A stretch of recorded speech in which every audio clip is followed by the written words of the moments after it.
Some flights change destinations, others change history. This isn't just a story about turbulence in the sky, it's a story about turbulence in truth, power, and prejudice. It begins with a man who boarded quietly, asking for nothing more than peace at 35,000 feet.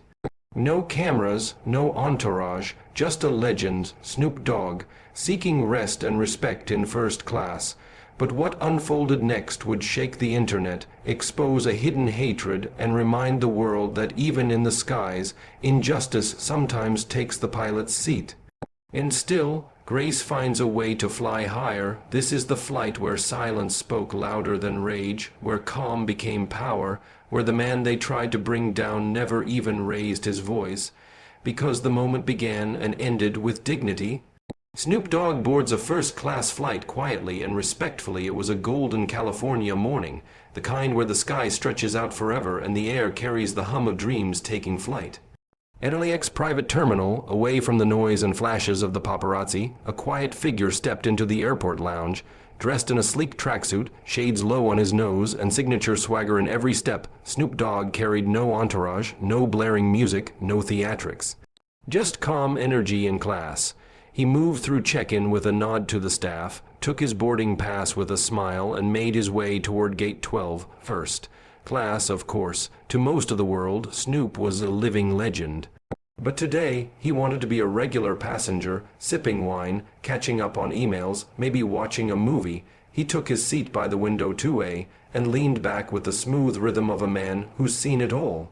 What he didn't know was that someone else had been watching him since the moment he walked aboard. Captain Bradley Stone, a racist pilot, fixates on Snoop from the start inside the cockpit. Captain Bradley Stone was reviewing his flight plan, but his eyes kept darting toward the first-class manifest. A 28-year veteran of the skies, Stone had flown all over the world, but lately he'd been carrying more than just passengers, bitterness, bias, a deep-rooted resentment that had no place in the air, and when he saw the name Calvin Broadus on the list, his jaw tightened. Looking through the small cabin camera feed, Stone locked eyes on Snoop. The sight of him, relaxed, confident, black, and respected, seemed to ignite something venomous in the captain's chest. He muttered something under his breath that his co-pilot chose to ignore. The flight hadn't even taken off, and already Stone's thoughts had turned hostile. "This isn't a rap tour," he scoffed quietly. "First class isn't a music video set."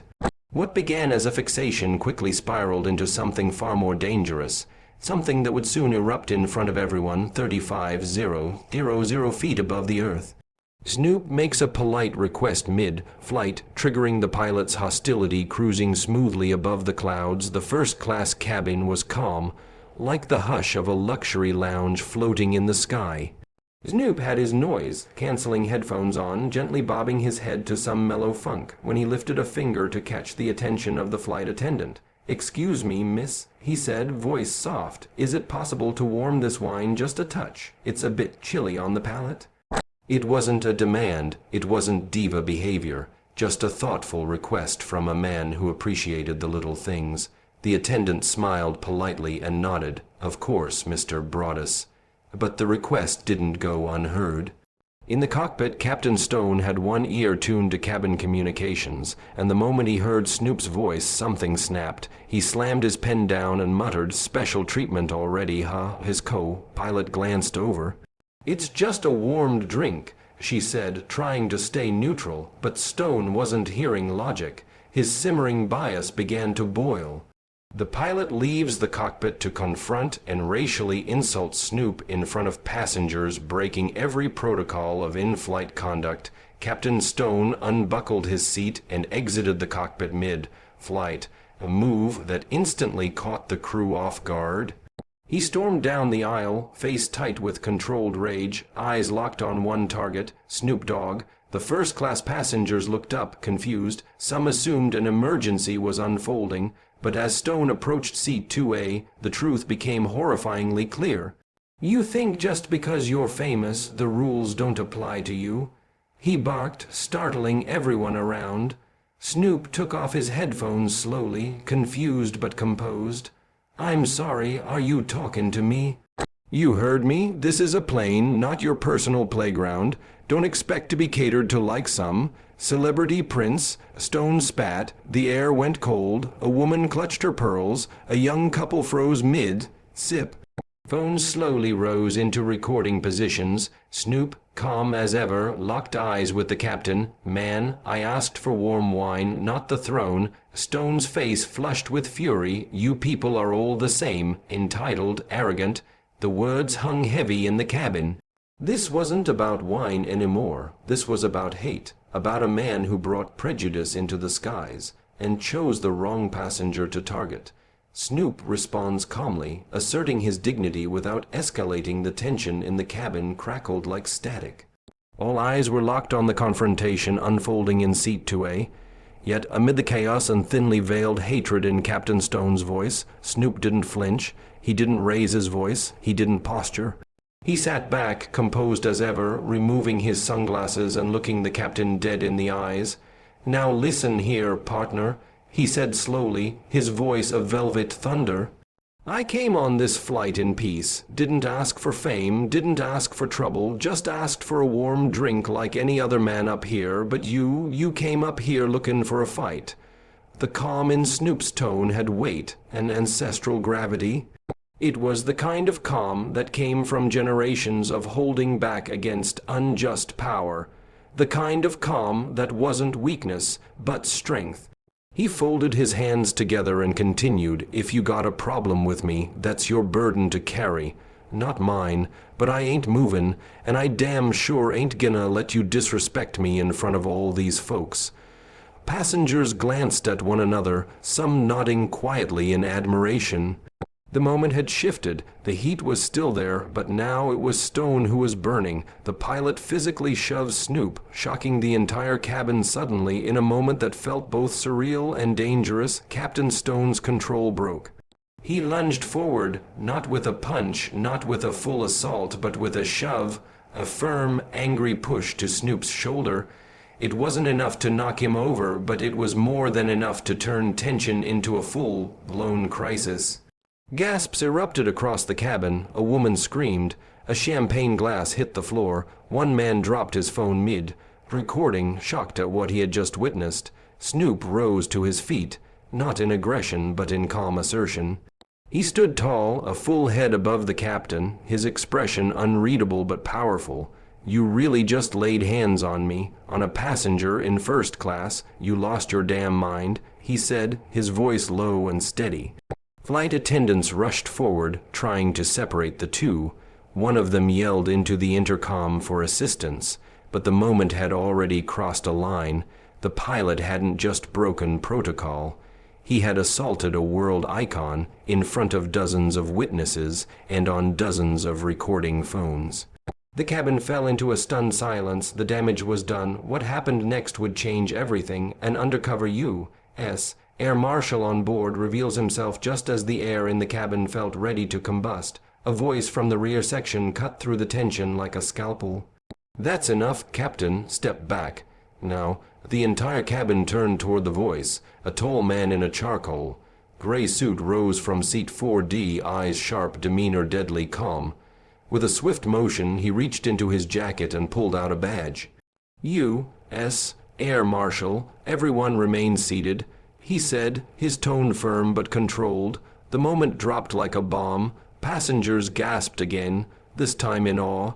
Captain Stone's face went pale, his mouth frozen half open in protest. But the marshal didn't flinch. He walked slowly down the aisle, positioning himself between Snoop and the captain. "I've been monitoring you since takeoff, Captain Stone," the marshal said. "Your conduct has been hostile, your actions criminal, and now you've just assaulted a passenger. You're done." Snoop simply exhaled. The moment had turned. He hadn't needed to fight back. The sky had brought its own justice. The air marshal arrests the pilot for assault and abuse of authority. Captain Stone stumbled backward, suddenly aware of the irreversible line he'd crossed. "You don't understand." He provoked, he stammered. No, the marshal interrupted, flashing his badge once more. You abused your authority, left the cockpit during a flight, initiated a verbal and physical altercation, and endangered every person on this aircraft. You are under arrest. The words echoed like a gavel slamming down. The flight attendants stepped aside as the marshal firmly turned the captain around, handcuffing him without resistance. Stone's co-pilot, a young woman with nerves of steel, stepped out of the cockpit, nodded at the marshal, and calmly took control.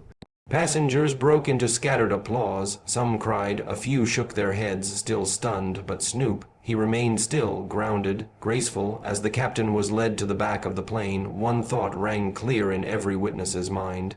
Justice had found wings today.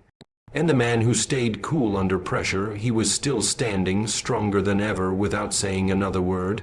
The incident goes viral online, sparking global outrage and support for Snoop. By the time Flight 417 touched down at JFK, the internet was already on fire.